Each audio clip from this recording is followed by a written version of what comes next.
다음 자료에 의하여 제조원가에 포함될 금액은 얼마인가? 여기에 제조원가라고 적혀 있는 게 저는 이렇게 표현했어요. 단기 총 제조원가를 그냥 단기 총 제조원가, 단기 총 제조비용 혹은 총 제조원가, 제조원가 자기 마음대로 다 섞어서 표현할 거예요. 그렇기 때문에 방금 직접 재료비, 직접 농업비, 제조경비에 들어가는 것들, 한마디로 물건 만드는 데 들어간 거, 우리 흔히 말하는 회계상, 재무회계상에 500번대는 전부 다 포함된다고 보시면 돼요. 그럼 지금 여기 간접 재료비 들어갈 거고, 우리 세로로 먼저 보면 제조 공장장 급여, 제조 기계 감가상각비, 제조 공장 임차료, 이거는 뭐 전부 다 제조 간접비에 들어가겠죠. 그럼 해당 사항에 다 들어갈 거고, 제조 공장 화재 보험료도 당연히 포함이 될 거고, 근데 이 앞에 적혀 있는 그 앞쪽에 적혀 있는 영업부라고 적혀 있는 얘네들은 전부 다 판관비로 처리하지 제조 경비로 들어오지 않는 거죠. 그럼 자, 얘네들만 전부 다 더해주면 되겠네요.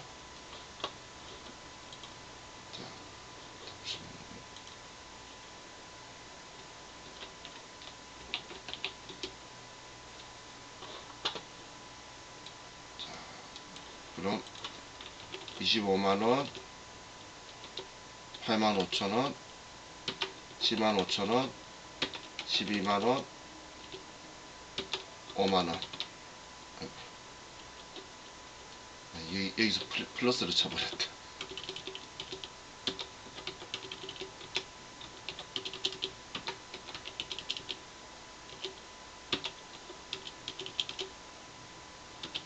그러면 답이 58만원이 되네요. 그래서 답은 2번.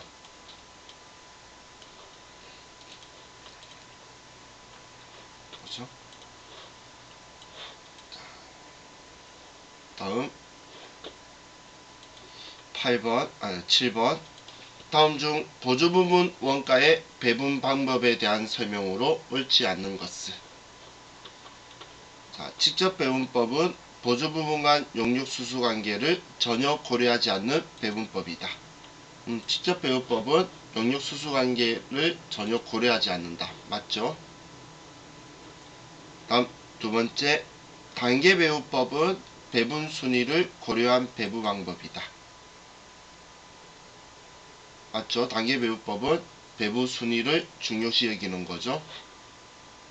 배분 순서가 중요하다라고 했었었죠. 자, 그리고 직접 배분법은 가장 정확성이 높은 배분 방법이다. 자, 용육수수 관계를 고려를 많이 할수록 더 정확한 방법이라고 그랬는데, 우리는 직접 배분법은 용육수수 관계를 전혀 고려 안 하는 거고, 용육수수 관계를 완전히 고려하는 거는 우리 상호 배분법이었죠. 그래서 지금 얘는 직접 배분법이라고 해서 이 부분이 틀리게 된 거죠. 얘는 상호 배분법이라고 했으면 정확한 표현이겠네요. 혹은 정확성이 가장 낮은 방법이라고 그랬으면 정확한 지문이 될 텐데, 그래서 3번은 틀렸고, 단계 배분법과 상호 배분법은 보조부문 상호 간의 용역 제공 관계를 고려한다. 단계 배분법은 일부 고려할 거고, 상호 배분법은 완전히 고려할 거고. 그렇기 때문에 틀린 답은 3번이 틀렸죠.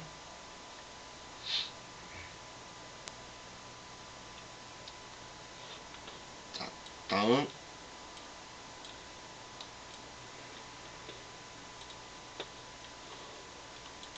8번. 다음은 실제 개별 원가 계산과 정상 개별 원가 계산에 대한 설명이다. 틀린 것은.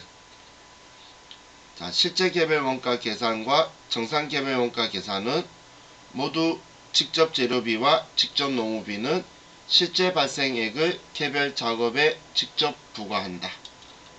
자, 우리는 실제 개별 원가든 정상 개별 원가든 얘는 개별 원가 계산 방식이죠. 이게 예전 개별 원가 계산, 실제 개별 원가 계산 두 개로 빨리 안 나와서 임시적으로 하는 게 정상이었던 거고, 그럼 개별 원가 계산은 지금 이 두 개로 나누는 건 제조 간접비를 예상해서 미리 배부해뒀다가 실제 나오면서 하는 거지. 직접 재료비, 직접 농업비는 실제 발생액을 그대로 분배를 하는 거죠. 어디서 나왔는지. 그리고 제조 간접비를 어떻게 할 거냐니까 얘 두 개는 실제 발생액을 개별 작업에 부과한다. 그래서 정확한 표현이죠. 자, 다음 2번. 실제 개별 원가 계산은 일정 기간 동안 실제 발생한 제조 간접비를 동일 기간의 실제 배부 기준 총수로 나눈 실제 배부율에 의하여 개별 제품에 배부한다. 자, 실제 개별 원가는 실제 총 제조 간접비를 실제 총 배부 기준 나누면 이게 실제 배부율이었죠. 실제 총 제조 간접비를 1000만원 들어가는데 1000시간이다. 그러면 나누면 시간당 만원이다. 그걸 가지고 우리는 개별로 이 제품의 배부 기준 얼마씩 들어갔는지 곱해주는 방식이었어요. 그래서 2번 맞고. 자, 3번에 정상 개별 원가 계산은 개별 작업에 직접 부과할 수 없는 제조 간접비를 예정 배부율을 이용하여 배부한다. 우리 정상 개별 원가 계산이라는 게 우리 예정 개별 원가 계산이라고도 하는 거라 그랬죠. 그럼 우리 직접 부과할 수 없는 제조 간접비, 이 제조 간접비를 예정 배부율로 곱해주는 게 정상 개별 원가 계산, 실제 배부율로 곱해주는 게 실제 개별 원가 계산. 그래서 얘는 맞는 거죠. 자, 다음 4번은 원가 계산이 기말까지 지연되는 문제를 해결하고자 실제 개별 원가 계산이 도입되었다.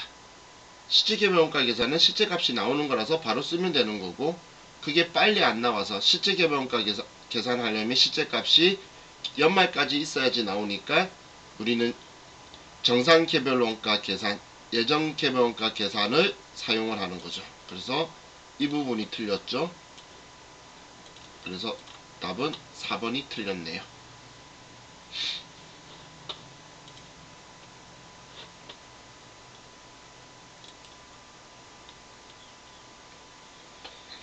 자, 다음 여기 4번이 틀린 거고, 다음 9번. 다음 자료를 이용하여 정상 공선 수량과 비정상 공선 수량을 계산했을 때에 옳은 것은. 자, 그럼 우리 제공품 T 계정 가지고 했을 때 보면 차변은 우리는 기초 제공품 더하기 단기 착수량이었죠. 그러면 차변은 200개 더하기 900개니까 1100개고,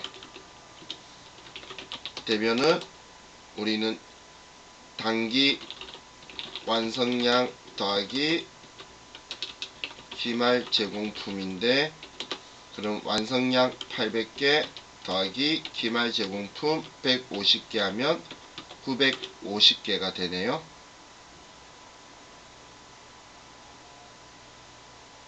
그죠? 자, 이해하셨죠?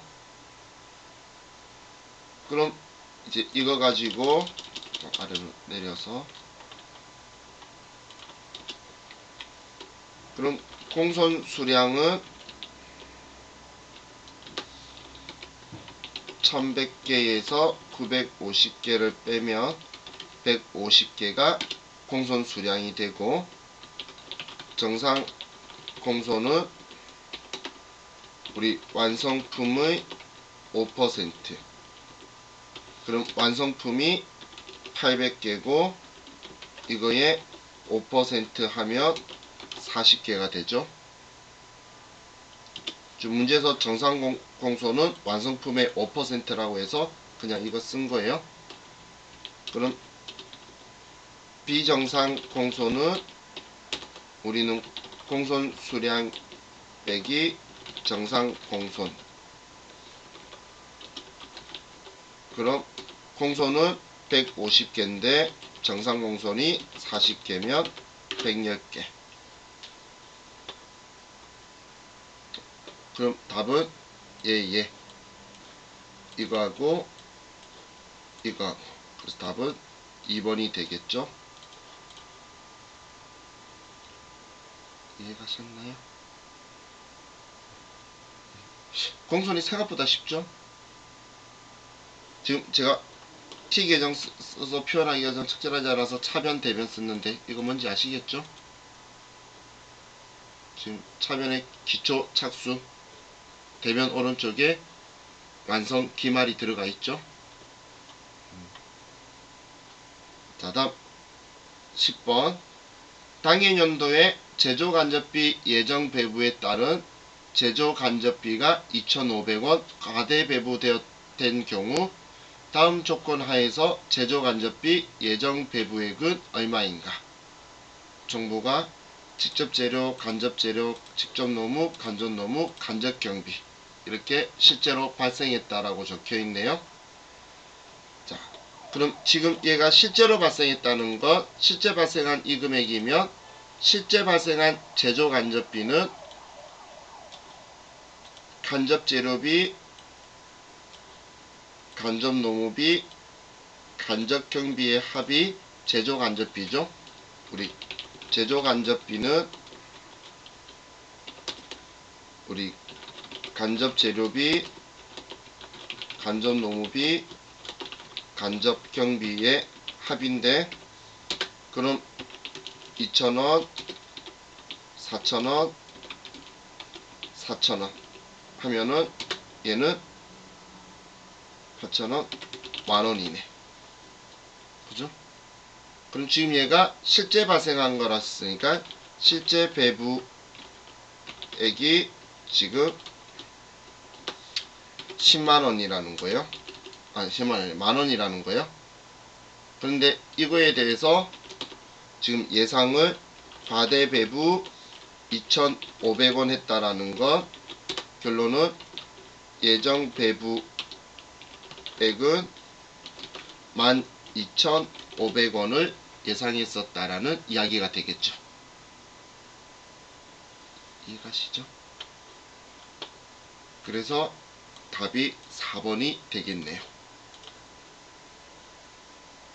자, 과대배부, 과소배부는 실제 값이 나왔을 때에 예상을 많이 했으면 과대배부, 작게 했으면 과소배부라고 했어요. 많이 했다, 작게 했다라는 표현은 실제 값이 나왔을 때 표현할 수 있는 거잖아. 예상을 많이 했네, 작게 했네. 그래서 그 배부 표현을 우리 꼭 먼저 인지를 꼭 해야 된다라고 했어요. 이 배부 표현을 정확하게 인지를 하셔야 된다. 자, 다음 11번 부가가치세법상 재화의 공급 시기에 관한 설명이다. 틀린 것은? 자, 1번 재화의 이동이 필요하지 않는 경우는 재화의 공급이 확정되는 때. 자, 우리는 재화의 이동이 필요하지 않을 때는 우리는 그 재화를 상대방이 사용 가능할 때죠. 재화를 이동하거나 아니면 이동이 필요하지 않거나 이 두 개가 적절하지 않을 때에 확정되는 때 하는 거였죠. 그래서 이것 때문에 얘는 지금 틀렸고 처음부터 1번이 틀렸네요. 다음 2번 상품권 등을 현금 또는 외상으로 판매하고 그 상품권 등이 현물과 교환되는 경우 재화가 실제로 인도되는 때, 우리 상품권에 대해서 현물하고 교환되는 백화점 상품권의 경우에는 물건을 인도하면서 우리가 물건을 회수할 때, 그때가 우리는 공급 시기에 해당하게 되죠. 그리고 사업자가 자기 과세 사업과 관련하여 생산하거나 취득한 재화로서 자기 고객에게 증여하는 경우, 증여할 때는 증여하는 때, 우리 간주 공급은 사업상 증여는 증여할 때, 개인적 공급은 혹은 우리 자가 공급은 사용됐거나 소비됐을 때, 그때가 팔았다는 공급 시기가 되는 거였죠. 그리고 4번에 2회 이상으로 분할하여 대가를 받고 해당 재화의 인도일의 다음 날부터 최종 할부금 지급 기일까지의 기간이 1년 이상인 장기 할부 판매의 경우 대가의 각 부분을 받기로 한 때, 장기 할부 판매는 우린 대가의 각 부분을 받기로 한 때 계약서에 적혀 있는 날이 우리는 공급 시기라고 했어요. 그래서 자 1번도 4번도 맞죠? 틀린 답은 1번이 틀렸네요. 자 12번 다음 중 세금계약서의 필요적 기재사항이 아닌 것은? 자 세금계약서의 필요적 기재사항은 공급자는 중요하기 때문에 사업자 등록번호와 상호 성명이 필요하고, 공급받는 자는 사업자 등록번호만 있으면 되고, 등록번호만. 그리고 우리는 공급시기인 작성연월일, 과세표준인 공급가액, 그리고 세액이 필요하다라고 했죠. 그러면 자 우린 여기에 작성연월일, 공급가액, 등록번호, 그럼 얘가 틀린 거네요. 그죠? 자, 다음 13번. 주식회사 구룡은 제품을 외국에서 수출하는 업체이다. 당사 제품 5만 달러를 수출하기 위하여 2020년 11월 20일에 선적하고 대금은 2020년 12월 10일에 수령하였다. 수출 관련 과세 표준은 얼마인가? 자, 우리는 선적일이 일단 기본적인 원칙적인 공급시기죠. 그럼 선적일 이전에 뭔가 대가를 받아서 환가를 했다면 환가 금액이 과세 표준에 들어올 건데, 얘는 지금 11월 20일 이후인 12월 10일이 우리는 여기에서 지금 대금을 받은 날이니까 우린 전액 다 선적일 기준 환율이 되게 되겠네요. 그럼 선적일 기준 환율은 달러당 1000원이고 5만 달러니까 5천만 원이 우리는 과세 표준이 되게 되겠죠. 그래서 답은 1번이 되겠네요.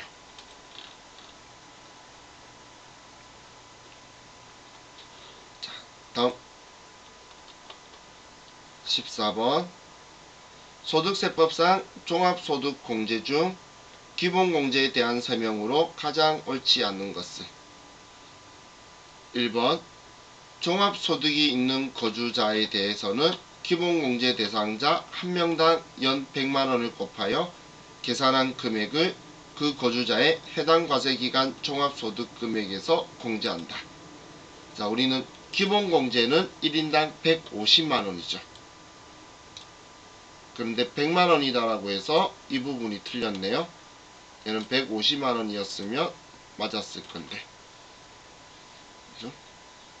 다음 2번. 거주자의 배우자로서 해당 과세기간 소득금액 합계액이 100만원 이하인 사람은 기본공제 대상자에 해당한다. 배우자는 우리 나이를 안 따지니까 소득금액만 100만원 이하이면 기본공제 대상자에 해당하죠. 다음 3번. 거주자의 배우자로서 해당 과세기간에 1900, 500만원 이하의 근로소득만 있는 배우자는 기본공제 대상자에 해당한다. 근로소득만 있는 경우도 우리는 기본공제를 받을 수 있죠. 500만원까지는 우리 소득금액이 없는 걸로 보죠. 자, 거주자의 형제자매가 기본공제 대상자가 되기 위해서는 형제자매의 나이가 20세 이하이거나 60세 이상이어야 한다. 맞죠? 20세 이하, 60세 이상. 그래서 틀린 답은 1번만 틀렸네요. 자, 다음 15번. 다음 중 이자소득의 원칙적인 수입 시기에 관한 설명으로 맞는 것은? 자, 1번. 보통 예금의 수입 시기는 이자를 지급받기로 한 날이다. 보통 예금은 우리는 이자를 지급받기로 한 날이 아니고 지급받은 날이에요. 통장에 돈 들어와서 내가 받은 날이 수입 시기니까 1번 틀렸고, 근데 문제는 맞는 거죠. 받기로 한 날이 아니라 우리 얘는 지급 받은 날이 될 거고, 지급받는 날. 통지예금의 이자는 통지한 날을 수입 시기로 한다. 통지예금은 제가 언제 찾아가겠습니다 라고 통지를 하고 그리고 그 돈을 빼가는 건데 그 돈을 빼간 날 인출일이 공급식인 거예요. 인출일이. 다음 15번 정기 적금 이자를 지급받는 날을 수입 시기로 한다. 실제 이자를 받은 날. 정기 적금은 맞네요. 자, 다음 4번에 비영업 대금의 이자는 실제로 이자를 지급받는 날을 수입 시기로 한다. 얘는 비영업 대금의 이익은 우리가 이자 약정일이죠. 비영업 대금의 이익은 우리 차용증이라든지 금전 소비대차 계약서를 쓰겠죠. 그러면 그날을 받기로 한 날짜 적어 놓은 걸 우리는 그 수입 시기로 봐요. 그래서 얘는 틀렸고 맞는 답은 우리 3번만 맞게 되겠네요.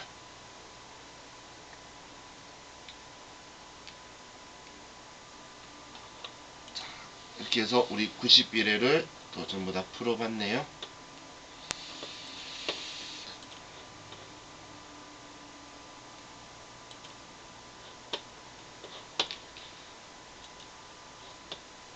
자, 이제 또 우리도 바로 이어서 90회차를 다운받아서 설치를 합시다.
설치하는 동안 우리 여기 좀 하면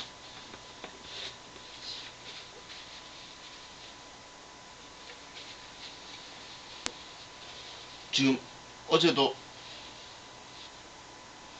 코로나 확진자가 300 몇십 명이죠. 그죠? 원래는 작았던 이유가 일요일날 검사자 수가 작았다 그러는데 그래도 200 몇십 명이고 지금 난리도 아니죠. 저 추석 때 코로나 때문에 어머니 뵈러 못 가서 사실 다음 주에 우리 수업 끝나면 어머니 뵈러 가려고 그랬는데 어머니가 또 오지 말래요.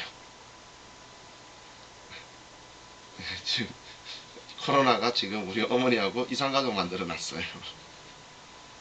아까 갈라 그러면 이런 일이 발생해서. 근데 지금 12월 4일까지 그러니까 다음 주 중에 얘가 잠잠해져야 1.5단계든 1단계든 내려갈 수 있는데 아니면 지금 얘가 지금 좀 내려가기는 힘들 것 같아요. 그죠? 근데 최대한 내려갈 수 있도록 맞춰서 할 건데 근데 지금 중요한 건 경기들이 많이 안 좋죠. 그래서 아마 지금 바로 우리 수업 끝나고 구제활동 해야 되시는 분들이 지금 시험 목적으로 들으시는 분들이 많이 있으실 텐데 근데 아마 끝나고 바로 구제활동 한다고 해서 빨리 그 취업이 될 확률은 별로 좀 많이 높다라고 제가 말씀을 못 드릴 것 같아요. 근데 세무사 사무실은 지금 끝물로 해가지고 끝나고 나면 있기는 해요. 아니면 이제 단기적으로 풀려서 내년 상반기에만 쓰려고 단기 아르바이트라도 초에 뽑아요. 왜냐면 자기들 생각했던 것보다 업무량이 늘어나거나 그러면 단기적으로 쓰는데, 근데 그렇게 해서 같이 일한 구성원이 사람이 괜찮으면 이제 서로 이제 다른 사무실에 소개시켜 가지고 이제 이렇게 가기도 하고. 근데 지금 제가 이야기하는 건 세무 사무실 이야기고, 일반 기업체는 지금 현재 그 뽑는 확률이, 경쟁률이 더 세졌대요. 우리 만날 때만 해도 일반 회사, 우리 격리 사무원 말고 일반 사무보조원인 격리 있죠? 거기가 한 명 뽑는 데에 작은 회사가 한 100명씩 지원한대요. 근데 지금은 한 120명, 130명씩 지원한대. 그래서 격리 사무원 쪽으로 되어 있는 쪽으로 하면 경쟁률이 좀 줄어드는데, 사무보조원 쪽은 우리 대체 인력이 많고 그렇게 사람들이 많이 지원, 누구나 할 수 있다 보니까 엄청 많은가 봐요. 그래서 아마 쉽게 빠르게 취업하는 길이 조금 쉽지는 않을 것 같아요. 미리 정해지신 분이 아니면. 그래서 취업 활동은 뭐 당연히 그대로 계속 해야 되는데, 근데 그게 자칫 잘못해서 이제 길어질 수도 있겠죠. 한두 달 이상 길어질 수 있는데, 근데 그럴 것 대비해서 지금 우리 국비 지원으로 하시는 분들 있죠. 국비 지원 하시는 분들은 국비 지원 그거 쓸 수 있으니까 우리 오전이나 오후에 그 취업 활동을 하고 나머지 반대쪽은 여러분들이 그 공부를 계속 하실 수 있으니까, 가급적이면 그 이 수업 끝나고 나서 세무2급 시험 합격 유무하고 상관없이 그 이다음 과정을 들을 수 있으면 듣거나, 아니면 컴퓨터 역량이 떨어지시는 분들은 우리 컴퓨터 활용력이라든지 이런 수업들 있죠. 그런 거 들으면서 자기 좀 준비를 하시면서 취업 활동을 준비하시는 게 좋을 것 같아요. 왜냐면 저와 같이 이렇게 수업하고 나중에 제일 안타까운 분이 한 두세 달 정도 지날 때까지도 취업을 못하고 계신 분들이 있어요. 그럼 그분들이 차라리 그럴 거면 그냥 수업 들으면서 공부라도 할 걸 하는 후회를 엄청 많이 해요. 왜냐면 지금 이렇게 공부할 수 있는 시간이 잘 안 생기는 게 정상인 건데, 지금 생겼을 때 쭉 해야 되죠. 그렇기 때문에 지금 뭐 코로나 상황이 어떻든 간에 지금 우리가 거꾸로 이걸 기회로 만들어야 되겠죠. 왜냐면 멀쩡하게 있던 사람도 지금 내보내고 있는 상황에서 다시 이제 사람을 다시 재채용을 할 거예요. 그럼 그때 내가 경쟁력을 좀 길러야지 내가 만족스러운 곳 갈 수 있으니까, 가급적이면. 근데 저는 지금 12월 달에는 세무1급 수업을 나지 않은 바는 저는 안 할 거예요. 아빠 선생님이 좀 이제 하고 싶어 하셔가지고. 그래서 아빠 선생님, 왜냐면 이 앞에 제가 세무1급 했었기 때문에 그 선생님이 하고 싶어 하셔서. 근데 아빠 선생님도 우리 강남점 메인 선생님이에요. 저는 원래 본사 소속이었고 그 선생님은 강남점에서 10년 넘게 하신 분이니까 노하우도 많으시니까. 그래서 뭐 대신 우리 학원 아니더라도 여러분 사업부 직원한테 말하지 말고 건너편 학원도 있어요. 그죠? 우리 건너편에 더 높다는 하이도 있고 더 좋다는 도전도 있고 이젠 시작해야 된다는 이젠도 있어요. 거기에 우리 수업들이 있으니까 본인 일정에 맞는 곳 있으면 그쪽에 가서 들으시고. 근데 지금 국비 지원 받으시는 분들은 수업 듣다가 취업을 해가지고 조기 취업으로 내가 수강 포기를 하면 본인한테 불이익이 하나도 없어요.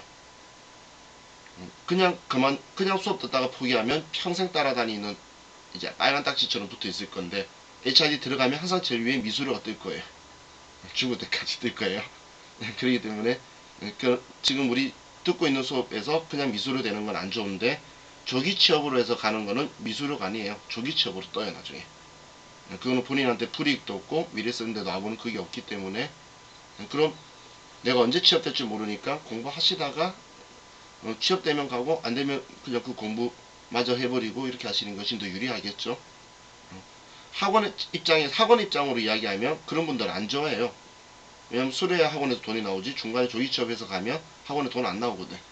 그래서 제가 이런 이야기 했다는 이야기는 학원에는 이야기하지 말고, 저는 항상 우리들 편이지 학원 편은 아니에요. 학원 장사꾼인 거고. 그렇기 때문에 그냥 여러분들이 개인 일정을 봤을 때에 바로 이게 안 될 것 같으면 또 다음 과정이나, 근데 또 만약에 이 과정을 또 한 번 더 듣고 싶다라고 생각을 하시는 분 있으면, 지금 우리 이게 160시간이죠. 그러면 우리 학원에 이제 200시간하고 210시간짜리도 열려요. 왜냐면 그 다음 시험이 그 설날 전후로 있을 거예요. 2월달에 설날 전후로 있기 때문에. 왜냐면 10월 시험이면 두 달 뒤면 2월 전후죠. 그래서 그때까지 시간이 길다 보니까 우리가 수업을 뭐 오전엔 5시간, 오후에 4시간짜리로 해서 200시간, 210시간짜리로 해서 AT 시험까지 다 볼 수 있는 걸로도 있으니까 만약에 뭐 이걸 또 한 번 듣는 게 좋겠다면 가능해요. 근데 그걸 이제 모르시는 분은 같은 곳에서 같은 과정이면 못 듣는다고 생각하는데 노동부 코드에서는 전혀 다른 과정들이에요.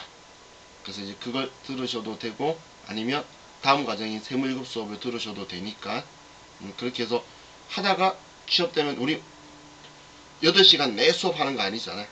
그러면 취업을 오전이나 오후 아니면 면접 보러 간 날 있죠. 면접 확인서 가져오면 출석 확인도 해줘요. 그만큼 이제 저는 우리가 HRD라는 건 여러분들 역량을 다시 이제 사회에 들어와서 같이 원하시는 대로 일하는 게 목적이기 때문에 취업 활동하시는 거에 대해서도 전부 다 출석 인정해 주는 거니까 그럼 본인한테는 불이익이 없겠죠. 일단 이 돈 써먹어야 돼요. 왜냐면 지금 여러분들 쓰고 있는 거는 지금 여러분 중에 제2자 카드 쓰시는 분도 있는데 제2자 카드 말고 일반 그 우리 실업자 카드라고 말하는 거는 고용촉진진원금에서 나오는 거고 그리고 제2자 카드는 고용보험공단에서 나오는 거예요. 돈이 나오는 데가 틀리기 때문에 이 돈 다 쓰고 나서 회사 취업해가지고 구직자 형태로 제2자 형태로 카드 변환시키죠. 그러면 또 제2자 카드로 쓸 수 있는 한도가 또 살아날 거예요. 그렇기 때문에 이거는 하고 나면 또 2, 3년 뒤 되면 살아나는 거니까 이때 다 써먹고 그때 또 미래에 또 일어날 일을 대비하면 되는 거니까 연결 안 되니까 최대한 쓸 수 있는 거 써먹어야겠죠. 지금 이런 말 하고 있는 저도 한 번도 못 써먹어서 억울한 거예요. 노동부 왔더니 실업급여도 안 주더라고 옛날에. 대표자는 실업급여 안 준대요. 이런 몰랐죠. 나 우리 직원이 이제 회사 전에 이제 문 닫고 나한테 와가지고 대표님은 실업급여 많이 받으시겠네요. 그래서 그게 뭐야 하고 갔더니만 대표자는 대상이 아니래.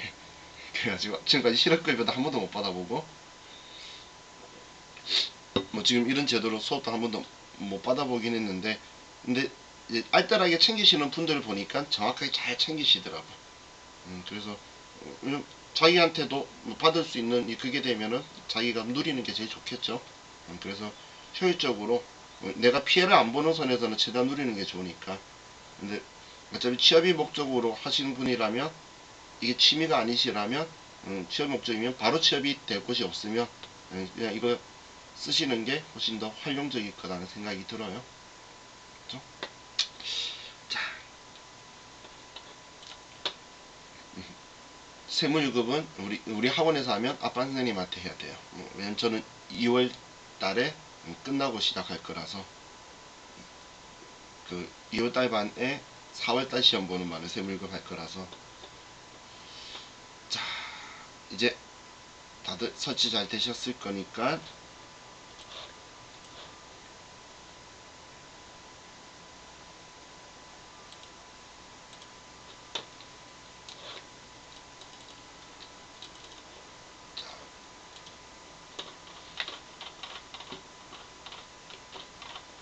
일반 전표로 가봅시다.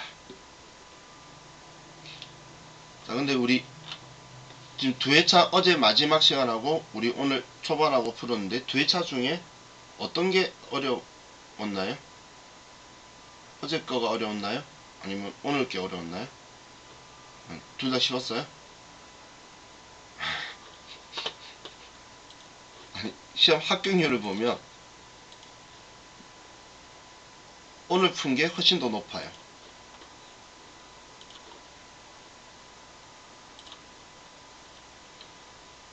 오늘 푼 게 57%를 합격했었어요. 그죠? 근데 지금 과거 거 보다가 갑자기 보니까 얘가 확 상승했죠? 이 상승이 코로나 때부터 상승했어요. 근데 코로나 때 상승한 이유가 뭐냐면 그 과거에는 시험 볼까 말까 고민하는 사람도 접수를 막 했어요. 그랬다가 공부 안 되면 시험 보러 안 가고 막 이제 그런 식이었던 거예요. 그랬다가 지금 이제 코로나 때문에 전원이 접수를 못 해요. 선착순처럼 되어 있어요. 그러니까 빨리 접수해. 우리는 지금 제가 단체 접수 넣어서 여러분들이 접수할 때 상황을 잘 모르시는데 빠르게 눌러야 돼요. 12시 땡 하면. 안 하면 바로 자리 마감되고 그러기 때문에 그래서 그렇다는 말은 시험에 대한 그 애착이나 아니면 생각이 많은 사람들이 시험 접수를 했다는 이야기죠. 그러다 보니까 시험에 관심 있는 사람만 시험 봤기 때문에 합격률이 높을 수밖에 없는 거예요. 과거에는 뭐 고등학생부터 뭐 전부 다 그냥 일단 시험 접수해 놓고 나서 시험 공부 안 하면 망가고 막 이런 사람도 많았고, 뭐 공부 안 돼도 일단 쳐보자 이런 사람도 많았는데, 그런 생각이 사람은 시험 접수 자체를 못했기 때문에 관심 있는 사람들만 했고, 그리고 지금 현재 회사에서 다시 이직해야 되는 사람도 많아서 지금 세무1급도 합격률이 상당히 많이 올라가 있죠. 그죠? 그래서 지금 공부하면서 자기 그걸 올리고 계신 분들이 꽤 많다는 이야기예요. 꽤 많이 있다는 이야기예요. 근데 그렇다고 해서 뭐 회계 1급이 뭐 합격률이 엄청나게 높게 뭐 좋게 나왔다 뭐 그런 건 아니에요. 한마디로 지금 이쪽 부분이 상승률이 높은 거지, 원래 회계 1급은 평균 50% 정도 나오는 게 정상이에요. 근데 지금 제가 이 50%다 뭐 이야기하는 건 우리 학원 다니시는 분은 이 평균보다 훨씬 더 높아요. 똑같아지는 분들하고 섞여 있기 때문에, 그렇기 때문에 우리 지금 우리 반에서 절반 정도가 합격할 거다 그런 게 아니에요. 제가 수업하면서 전원 합격도 많이 시켜봤어요. 세무 1급까지는. 양심적으로 세무 1급은 전원 합격시킨 적이 단 한 번도 없어요. 세무 1급은 전 지금까지 성공해본 적이 한 번도 없는데 세무 1급은 많아요. 그렇기 때문에 여러분들이 그렇게 걱정 안 하셔도 돼요.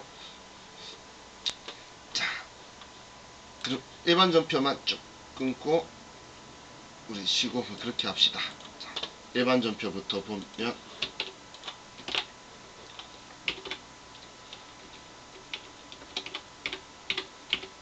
자, 3월 13일날 제조공장의 직원을 위한 확정기여형 퇴직연금에 가입하고 1,800만원을 보통예금 계좌에서 퇴직연금 계좌로 이체하였다. 자, 보통예금에서 돈이 빠져나갔죠. 그럼 대변에 보통예금이고, 그리고 확정기여형이래요. 그러면 우리는 비용 처리해야 되겠죠. 퇴직급여다. 그리고 제조공장이니까 500번대로 해서 금액은 1,800만원이다. 이렇게 써주면 되겠네요.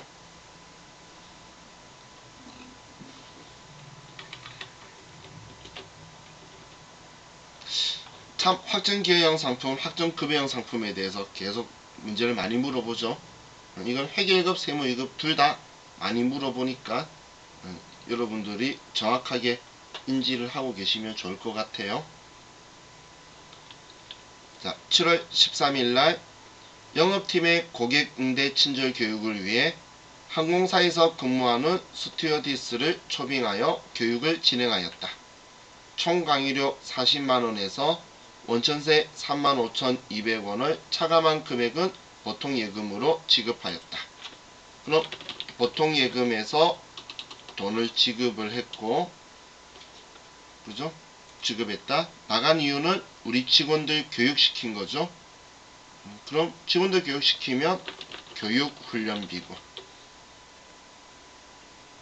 근데 이 교육받은 직원이 영업팀 직원이니까 800번대의 교육훈련비고. 자, 일단 기본 위치는 잡았네요. 그럼 우리는 수익과 비용은 무조건 전액 쓰는 거라 그랬어요.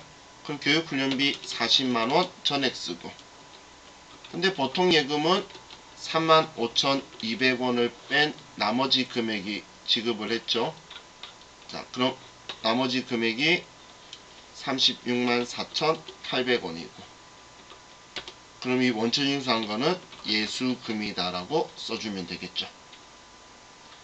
자, 우스갯소리로 원천징수 세액에 대한 게 나오는데 자산 처리하시오 적혀 있으면 선납세금 쓰고, 그런 거 안 적혀 있으면 예수금 생각해도 돼요. 좀 어이없는 원리지만 시험 때는 그렇게 꼭 적혀 있을 수밖에 없으니까.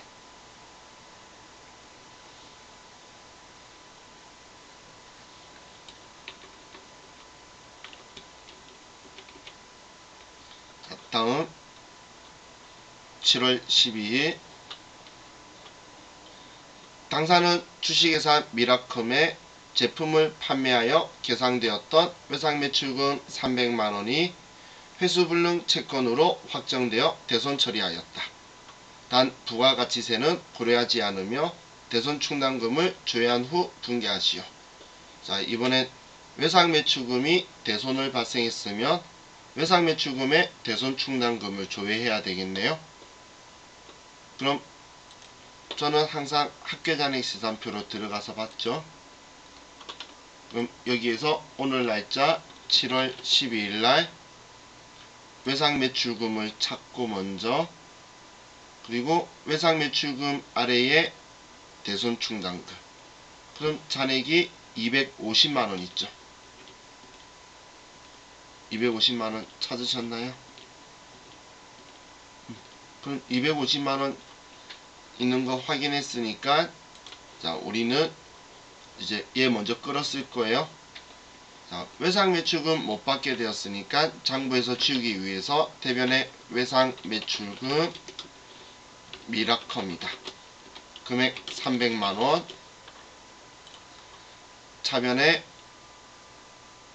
우리는 방금 대손충당금 확인했던 거, 외상매출금의 짝지 250만원을 전부 다 끌어쓰고, 그래도 모자란 이 50만원은 얘가 매출채권이죠. 매출채권이면 대손상각비다라고 처리하면 되죠. 기타채권이면 기타의 대손상각비, 매출채권이면 대손상각비.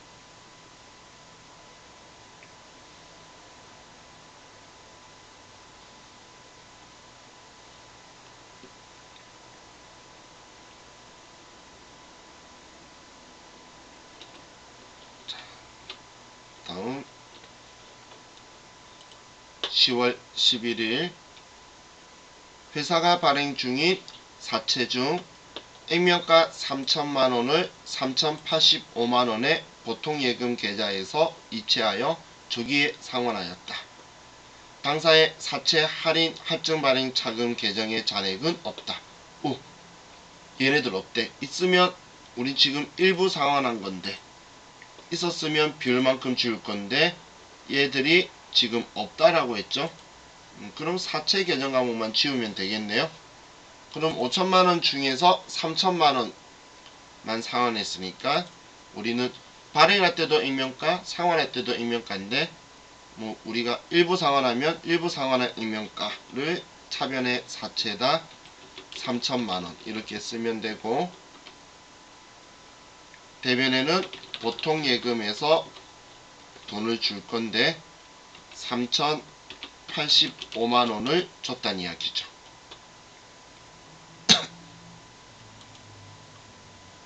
그럼 차이나는 85만원을 우리는 사채 상환 손실이라고 써줘야 되겠죠. 내 장부에 3천만원이라 적혀있던 사채를 빚을 지우면서 3,085만원 들어갔으니까 85만원 손해봤죠. 그래서 사채 상환 손실 85만원 이렇게 되겠네요.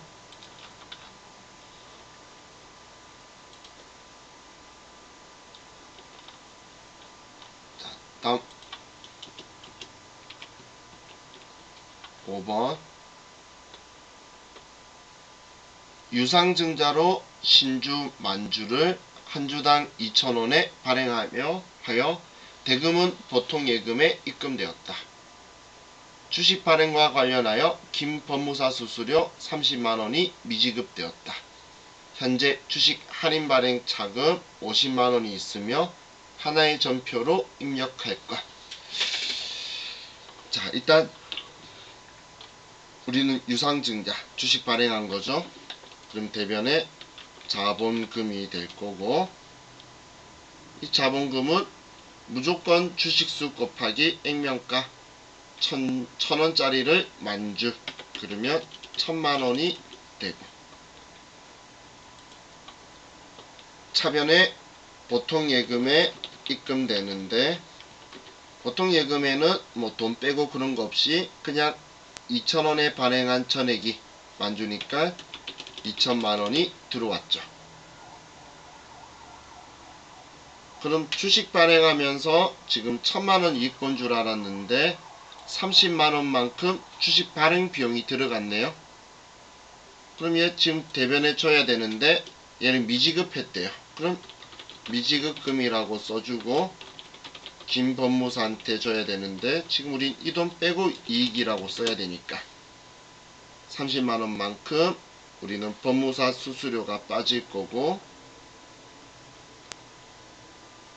그럼 이제 나머지 그럼 970만원의 이익이 나왔죠.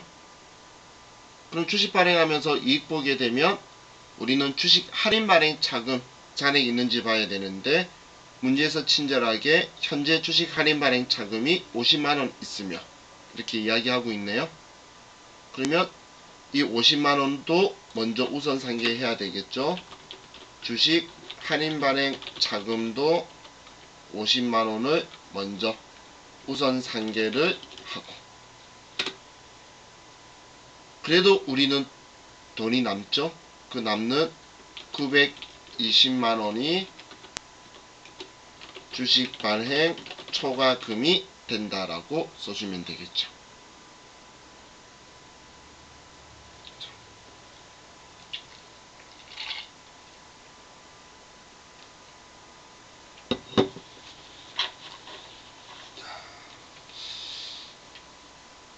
그럼 이제 분개했으면 이제 우리 좀 쉬었다가 컴퓨터에 입력해 놓고, 그리고 메인 매출 전표부터 또 할게요. 자, 우리 쉬었다 합시다. 54분이네요.